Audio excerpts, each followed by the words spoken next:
Alabama had a scrimmage on Saturday. We talked about it yesterday, but man, it's football and it's a scrimmage and it's Alabama, so we're going to keep talking about it. Hang with us. You are Locked On Bama, your daily podcast on the Alabama Crimson Tide, part of the Locked On Podcast Network, your team every day.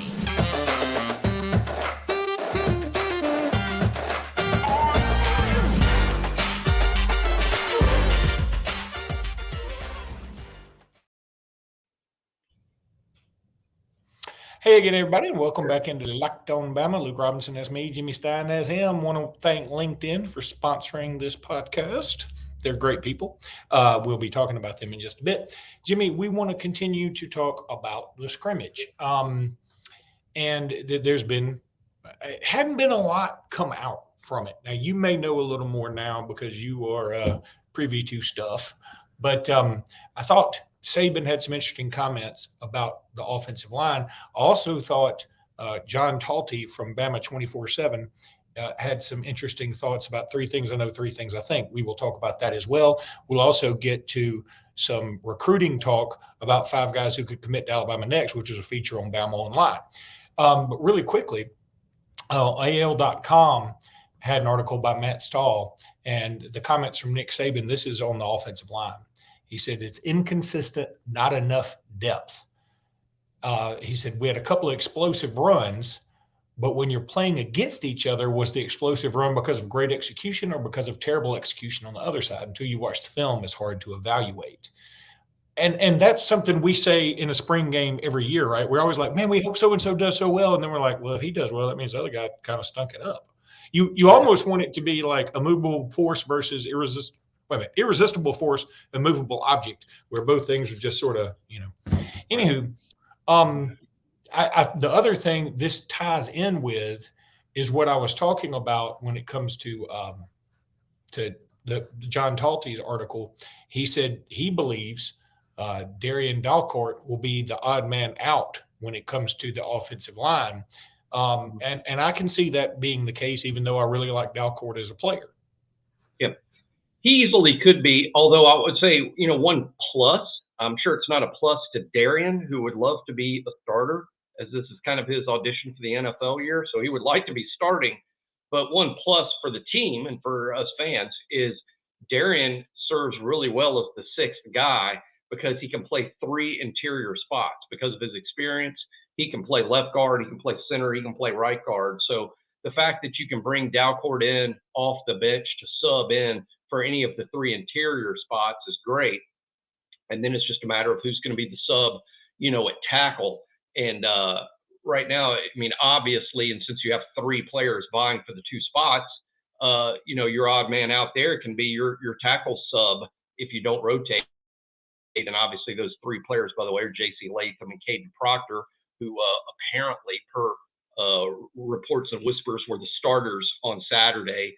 Latham at right tackle, Caden Proctor at left tackle. That would leave Elijah Pritchett as odd man out at tackle. And of course, he could sub at either spot for sure because he had spent the spring and the fall at left tackle, but spent last year playing some at right tackle. So he's played both tackle spots, which is typical because Alabama does cross-train. Nick Saban has brought that up a couple times. So, I like the makeup of this offensive line. Blows me away that Caden Proctor could be a true freshman starter game one. Could be.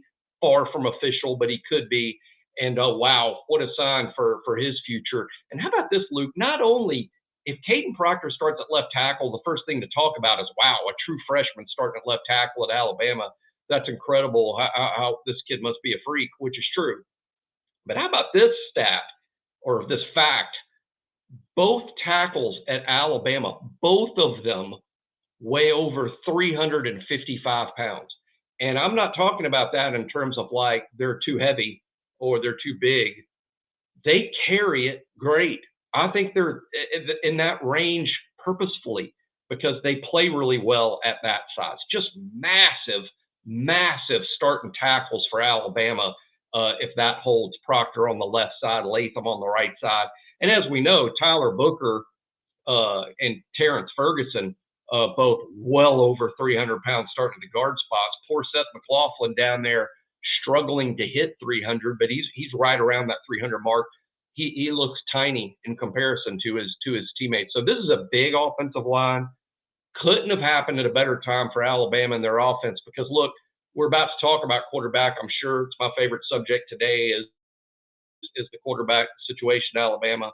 The first thing you want to do is take pressure off of that spot. It would be insane for Alabama to go into the season going, hey, you know what we're going to do? We're going to throw it 45 times. We're not changing a thing. We're running the Bryce offense. We're going to round hole square peg the new quarterback and make him run Bryce's stuff. First of all, Bill O'Brien and the Bryce Young offense have both moved to the NFL. Bryce and Bill are gone, replaced by Tommy Reese, who's coming with 2 tight ends and committed to running the ball. Okay, that's what he's showing up. And he couldn't be here at a better time because the personnel lines up just for it. Look, this is going to be run heavy, I think, especially if it's Jalen Milroe. It is going to be, everybody's wanted to run the damn ball, and now that's exactly what you're going to get. I think there's going to be a lot of running the ball, and you've just got the right time for it. The key will be, and this will frustrate fans all year long, because this will be the work in progress, Luke. Luke, we're going to run the ball. Alabama's going to run the ball. With Jalen Milroe at quarterback, the other team is going to over-defend the run. We are going to see stacked boxes. One primary reason is the other team's going to use an inside linebacker to spy Milroe, so a safety's going to have to play up to replace that inside linebacker's responsibility in the run game. So we're going to be playing against 8 or even 9-man boxes. The challenge will be, how is Alabama going to take advantage of that fact and that not be a burden? In Alabama, we don't want that to be a burden. We don't want to be, great, we got to run against another stacked box. No. What ideally you want to say is, oh, awesome. They're moving up the safeties. Now we can score. Now we get the cheap one. Now we can run the slant. We can run the post. We can run 3 verticals. How is Alabama going to take advantage of it when the other team overplays the run that you know is coming? And that will kind of be the offensive question in my mind, Luke, all season long. One other thing that I want to add here, and again, I don't want to regurgitate things from various websites, but I think it's interesting because we're trying to piece together this puzzle. We weren't at the scrimmage, so we're trying to do the best we can. He said it's too soon to call the left tackle competition between Proctor and Pritchett. Proctor started, but had his hands full with the defensive line, which is, hey, look, I'm going to tell you something. I like that. If Proctor were dominating our defensive line, everybody can say, "Woo, yeah, Caden Proctor." I'm like, "Oh no, our defensive line." So this is one of those where it's better for me. I want to hear Caden Proctor is not. I don't want to use the word struggling, but at least becoming acclimated to SEC play, big time college football right now. I don't want to hear he came in from Iowa, and I know he's a monster. I know he's a superstar. I don't want to hear he came in from Iowa high school and is dominating our current defensive line. I think that would have been a bad sign. Well, in the Middle Tennessee game, I mean, it's just one dress rehearsal. It's just one. And not trying to demean whoever happens to be Middle Tennessee's defensive end, but that person is not Dallas Turner or Chris Braswell. And they're probably not Quandarius Robinson or Jeremiah Alexander, to be honest. I mean, they're probably not. So Caden Proctor is going to have that Middle Tennessee game to get your feet wet sort of a situation. It's a good dress rehearsal. You're playing against a solid team. And then week 2, then it gets real because Texas is going to be bringing a dude. I mean, you may say, hey, look at the stats last year. Texas defense wasn't that great. Yeah, you go block their defensive end. I assure you Texas puts dudes on the field. Now, they might not be firing on all cylinders, 60 minutes of every game all year. I think that's a thing with Sark. I mean, we'll talk about the Texas game when the Texas game gets here. But one thing Sark has been famous for, I'm just being honest here, is Sark has sort of found a way to lose 3 or 4 games. I mean, even with a good team. And I'm talking about at Washington. I'm talking about at Southern Cal.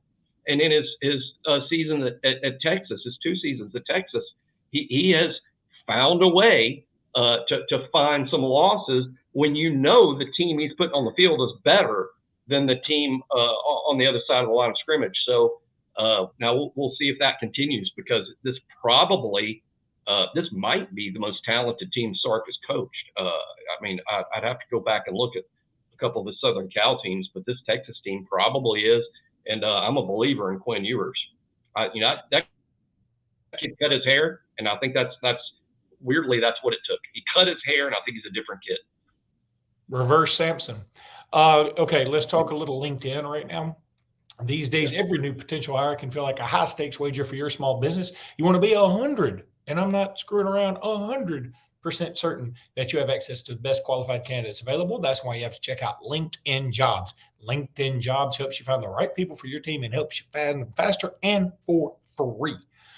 All you got to do is go to the LinkedIn Jobs website, add your job in the purple hashtag hiring frame to your LinkedIn profile to spread the word that you are hiring. Simple tools like screening questions make it easy to focus on candidates with just the right skills and experience, so you can quickly prioritize who you'd like to interview and who you'd like to hire. It's why small businesses rank LinkedIn Jobs #1 in delivering quality hires versus their leading competitors. LinkedIn Jobs helps you find the qualified candidates you want to talk to and helps you find them faster. Post your job free at linkedin.com/lockedoncollege. That's linkedin.com/lockedoncollege. Post your job for free. Terms and conditions may and probably will apply. Jimmy, as we continue on this podcast journey this week, we will talk more about recruit commits coming up. We will talk more about the scrimmage coming up. Everybody's excited about that. I hope it's not as hot Saturday. We'll see.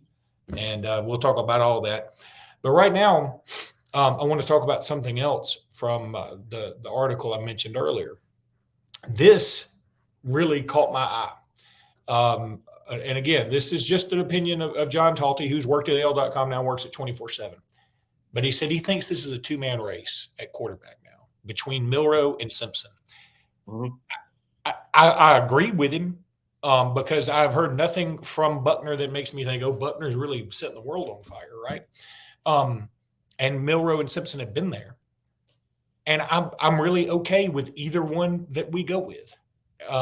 He seems to hint at here, and maybe that's not his intent, that Milroe has a leg up. I agree with him right now.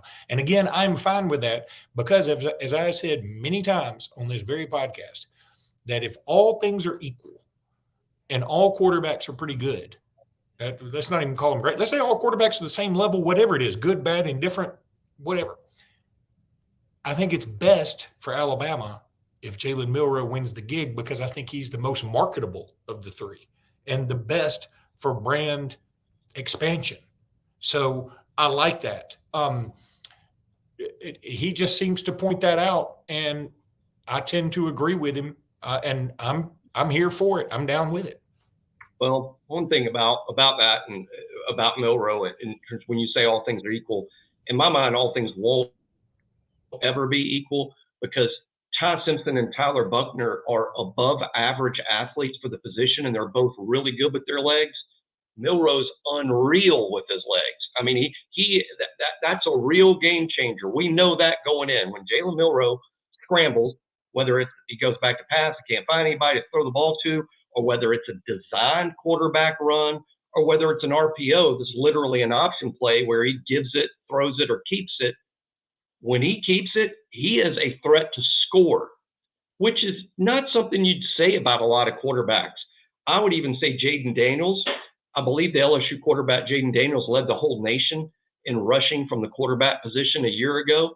But I wouldn't necessarily say that when LSU has the ball in an SEC game on their own 15-yard line, that Jaden Daniels is a threat to go 85 yards and score. If he's done that, I apologize. I don't remember it. Now, he's a 20-yard play, a 30-yard play, maybe a 40-yard play threat, and I'm not diminishing the threat that he is with his legs. I'm just saying Jalen Milroe can score from his own 15 against an SEC defense, because when he gets up his head of steam, two things. Number one, we already know, I think he was timed in that run against Arkansas that he was running 23 miles an hour, at least 22.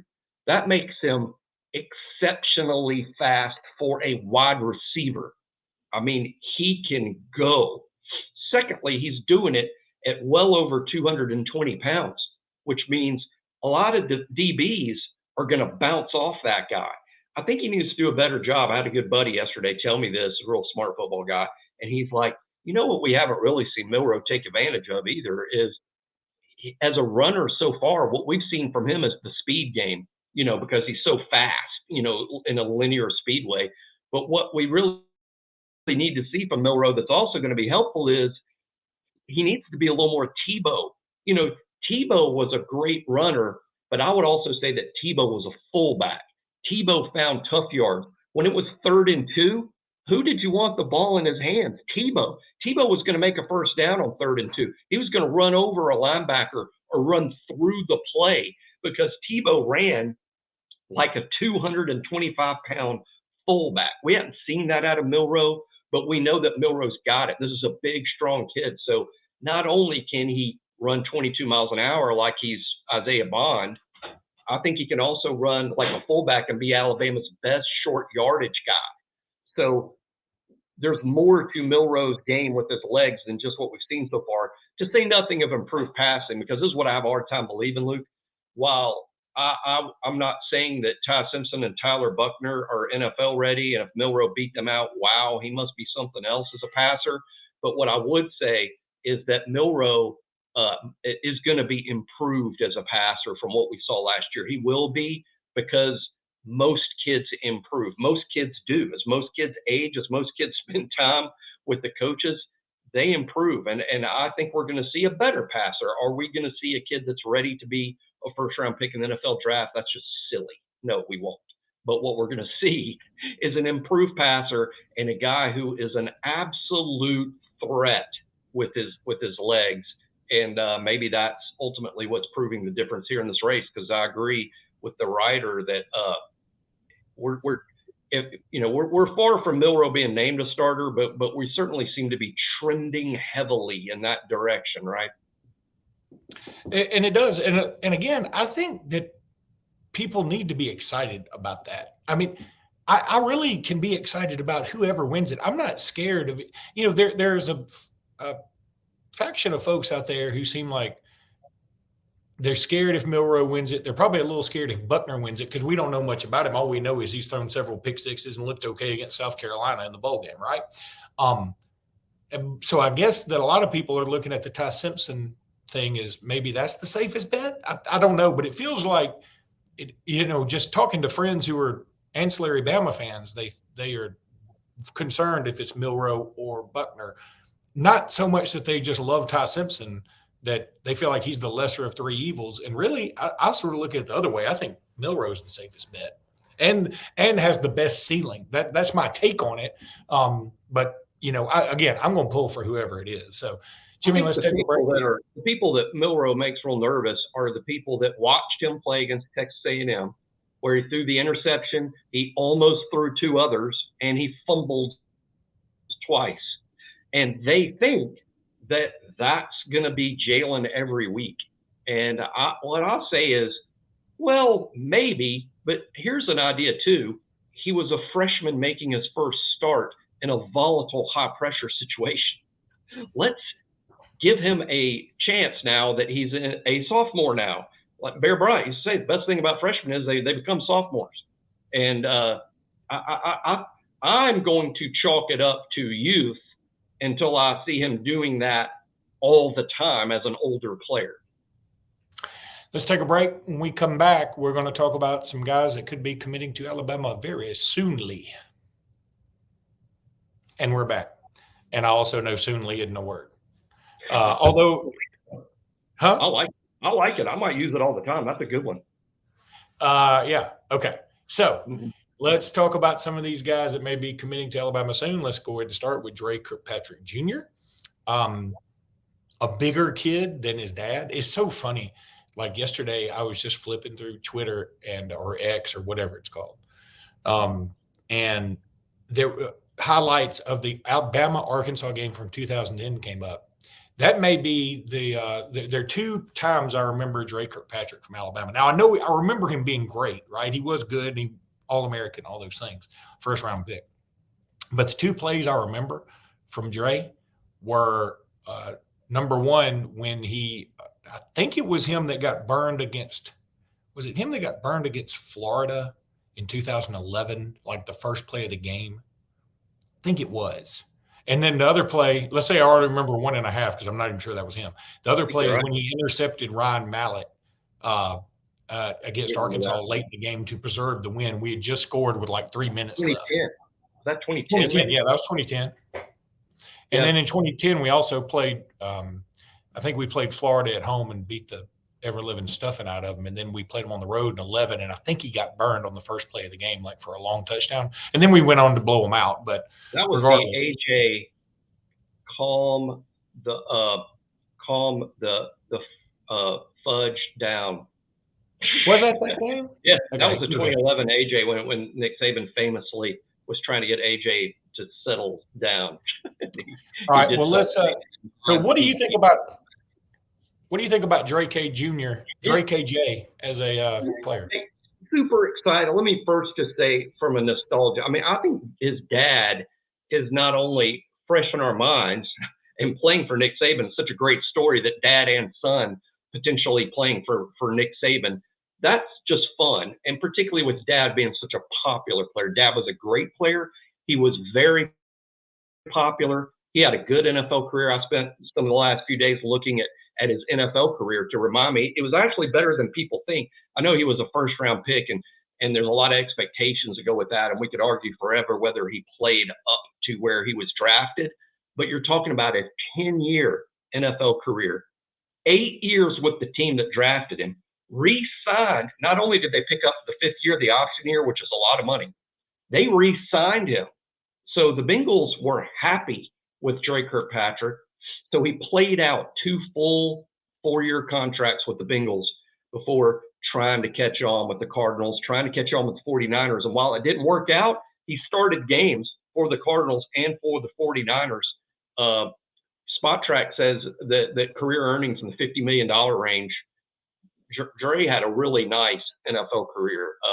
There wasn't Pro Bowls or MVPs, and of course the Bengals during that time weren't as good as the Bengals are right now. They struggled to make the playoffs most of those years. So I think it's really cool that a really recent popular player's son could be committing to Alabama. Now, in terms of the player, this is my thing about Dre. You know, I usually do on BOL, I do a fun, I call it roll the tape, which is every time I'm really optimistic that Alabama's about to land a commitment, or after the fact, when Alabama lands a commitment, I'll put up the huddle tape and sort of break it down and say, hey, watch this. These are the traits we're getting in this kid, and this is what he's really good at, and this is what he's got to work on. I don't even know that I'm going to watch Dre's junior tape. I haven't yet. I've never seen the tape. I just know the kid by reputation. And the thing is, I'm sort of hesitant to watch it at all, Luke, and this is why. Alabama, very familiar with Dre during his whole time at Gadsden City, never offered him until they saw him at camp until the end of this summer, when reportedly he's grown 1.5 inches or more and put on good weight and has gotten faster. So we're talking about since his junior year, his junior season, in the huddle tape, all we would be showing is his junior year. Since that time, bigger, heavier, faster, different kid. So I might wait until Gadsden's played a game or two and we get some senior year footage of Dre Jr. before I look at it and say, hey, this is what we're getting. Because apparently the kid blossomed late. Happens all the time. For people out there like, what does that mean? It happens all the time. As a matter of fact, I won't be surprised one of the commitment, Daniel Hill chooses South Carolina over Alabama, which is very possible. Alabama's still going to be looking for a running back this fall. What I'm telling people is, hey, don't panic. There are senior year running backs that blossom all the time, with a very recent obvious one being Josh Jacobs, who had absolutely no Division I offers going into his senior year, and look at him now, maybe the best running back in the NFL.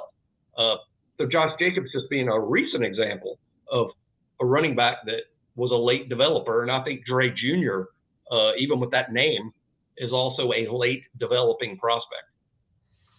You know, I like that. It's sort of funny because you can get, just like with Jalen Milroe, some guys have that Texas A&M game in their minds. And it's going to be so tough to pull that out. Like, I don't care what he does against Middle Tennessee. I don't care what he does against Texas. People are always going to be like, yeah, but he's a turnover prone machine. And you're right about that. And so you don't want to taint what you are going to think about Dre Kirkpatrick by studying film that may be irrelevant to what he is now. Yeah, you know what I mean? If he has changed that much. Right. Yeah, that's exactly what you said about turnover prone. This is what I'm. It's going to drive me crazy. So I'm going to talk to a therapist or something before it happens, so I don't go crazy. But we play Middle Tennessee at the second quarter, and Milroe throws an interception or Milroe fumbles the ball. People are going to put their head in their hands and say, "I knew it. I knew it. I knew this is what he is. This is what he is." If Ty Simpson started the game and committed a turnover, know what everybody would say? Well, he's young. That's right. You're absolutely right. What young people do. And I'm like, give Milroe the latitude to make some mistakes. He's going to make mistakes. He is. Who led the NFL in interceptions a year ago? Dak Prescott. Who was second? Josh Allen. They make mistakes. It's a difficult sport. So if he's not given the latitude to make some errors, then we're not giving him the latitude to make plays. We don't want Jalen Milroe, the game manager. We want Jalen Milroe to throw 80-yard touchdown passes and run 80 yards for a touchdown, because that's what he can do. He's capable of doing those things. And if you just get him so frozen because he's scared to make a mistake, then you're not getting the best play out of him you can get either. No, you just have to live with some errors. That is funny. That's what's right. I mean, because people are going to be like, hey, just run 80 yards for a touchdown again, like you did for against Arkansas. I know he didn't score a touchdown on that, but just do that again. Why don't you just do that? Well, because it's difficult. It's Division I football. Anywho, that's going to do it for today's podcast. Thank you guys so much for chiming in. Thank you for subscribing to my buddy Sports Hario.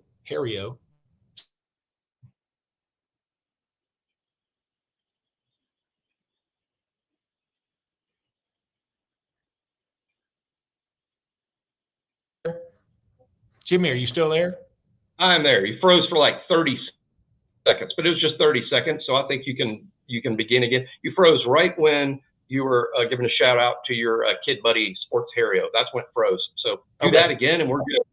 All right, but shout out to Sports Hario. Go follow him on YouTube. And until next time, roll tide, everybody. Roll tide. I don't know what happened. Yeah, it just froze, but it was less. I was looking at the clock. It was less than 30 seconds. Okay. Really more like about 22 seconds. All right, we can do tomorrow.